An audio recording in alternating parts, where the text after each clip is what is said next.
जले हुए कागज का टुकड़ा, सील लिफाफा और सिस्टम का लॉक ब्रेक। सीबीआई ने एससी में बताई नीट पेपर के बंदरबाट की कहानी।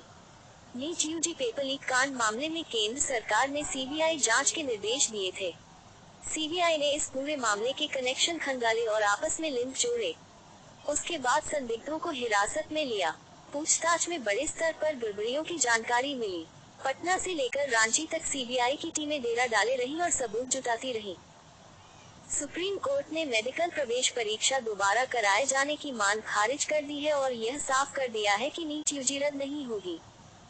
कोर्ट ने ये भी माना कि झारखंड के हजारीबाग और बिहार के पटना में पेपर लीक हुआ, लेकिन इसका पूरे रिजल्ट पर असर नहीं है। कोर्ट का कहना था कि हजारीबाग और पटना में पेपर लीक होने से 155 छात्रों को फायदा मिला है।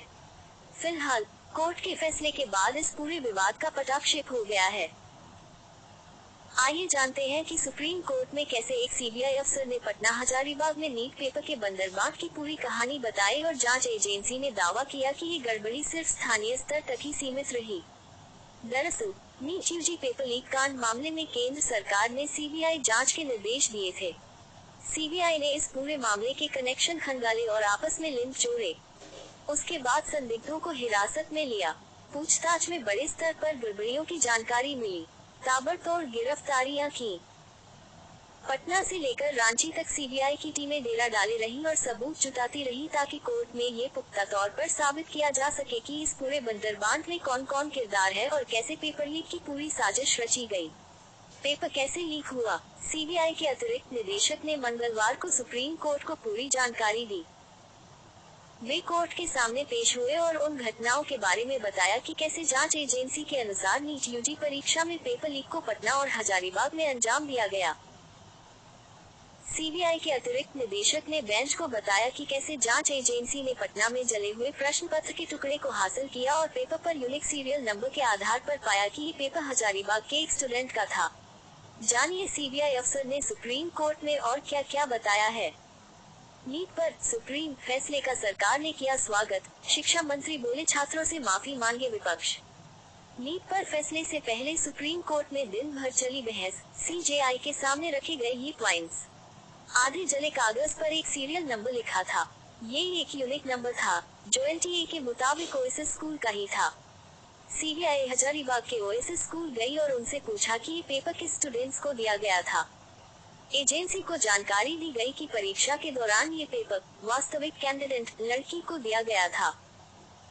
हालांकि ये वो पेपर है जिसकी पहले फोटो खींची गई और फिर उसे वापस लिफाफे में रखा गया और उसके बाद ये सामान्य रूप से वास्तविक कैंडिडेट को परीक्षा में दे दिया गया। अभ्यर्थी लड़की ने देखा कि प्रश्न पत्र की सील टूटी हुई है, लेकिन उसने कक्ष निरीक्षक से शिकायत नहीं की, बल्कि सीबीआई को बताया कि उसे पेपर इसी तरह मिला था। सीबीआई के मुताबिक इससे साबित होता है कि पेपर के साथ छेड़छाड़ की गई थी। जांच एजेंसी को पटना के एक स्कूल में कागज के टुकड़े मिले। इस केंद्र पर करीब 25 स्टूडेंट्स एग्जाम देने आए थे। इन स्टूडेंट्स को सॉल्व पेपर दिया गया था। मूल पेपर नहीं निकाला गया, उसे वापस रख लिया गया, लेकिन उसका प्रिंट आउट लिया गया और उसे स्टूडेंट्स के बीच बांट दिया गया। 2 to 3 स्टूडेंट्स के बीच एक पेपर दिया गया। सभी ने बैठकर इसे याद किया और फिर सारे प्रिंट आउट पेपर को एक साथ रखा और उसे जला दिया। अभ्यर्थी लड़की ओएसएस स्कूल में थी, जिसका केंद्र हजारीबाग था और यह सीरियल नंबर ओएसएस स्कूल के सेंटर को आवंटित किया गया था। चूंकि परीक्षा में 24 लाख स्टूडेंट्स थे, इसलिए एनटीए ने 24 लाख यूनिक सीरियल नंबर दिए। इसलिए देश में किसी भी दो उम्मीदवारों को समान सीरियल नंबर नहीं मिलेंगे। पूरी गड़बड़ी हजारीबाग के ओएसएस स्कूल में हुई, लेकिन इसका लिंक पटना से जुड़ा है। दोनों जगहों पर प्रश्न पत्र हल किए गए। अभ्यर्थियों के 2 ग्रुप थे। एक ग्रुप हजारीबाग में था, जहां ओएसएस स्कूल की अन्य मंजिल पर प्रश्न पत्र को सॉल्व किया जा रहा था।